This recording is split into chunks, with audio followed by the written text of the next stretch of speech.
Touchdown, touchdown. Kaway-kaway. Kakalapag na nga lang namin dito sa Micaticlan Airport. So bago kami makarating ng Boracay, kailangan pa namin magbangka at mag-tricycle. Ayan nga pala yung mga eroplanong lumapag din dito sa Caticlan at ang dami talagang pasahero. Syempre, summer. Hindi na namin na-videohan yung pagsakay namin sa tricycle at saka pagsakay namin sa bangka. Pero makikita nyo naman, ito yung kalalapag lang din namin sa bangka. Ayan, ang ganda na talaga ng tubig. So andito na kami.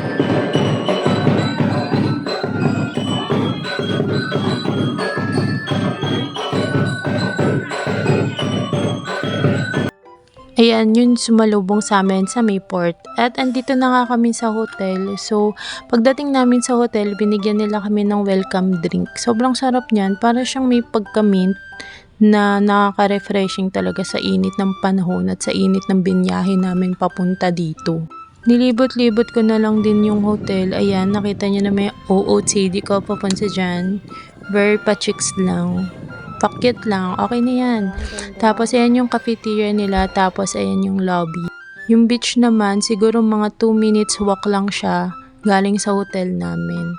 Ayan, makikita nyo may inaayos pang restaurant dyan, yung peri-peri. Dito pa lang tanaw na tanaw mo na yung ganda ng beach, yung kulay ng beach, sobrang ganda talaga. Naghahanap na rin kasi kami ng kakainan ng mga panahon na to kasi mga tanghali na kami nakarating dito. Ayan, diba? Makikita nyo ha, malapit na tayo sa beach. Pero sobrang ganda na rin dito. Ayan pala yung katabi naming hotel. Henan Resort siya, yung katabi namin.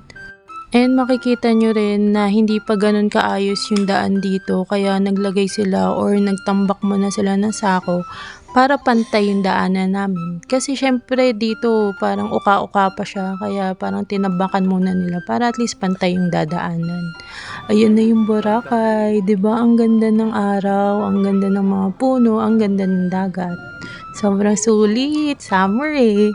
Ayan, naghahanap na nga kami ng kakainan ng mga panahon na yan. Tapos binubulungan niya ako na, mag-a-apply ka ba dito? Na-assure niya ako. Ayan yung mga susunod na kaganapan, yung kumakain na kami at kung saan kami kumain dito. Like for part 3.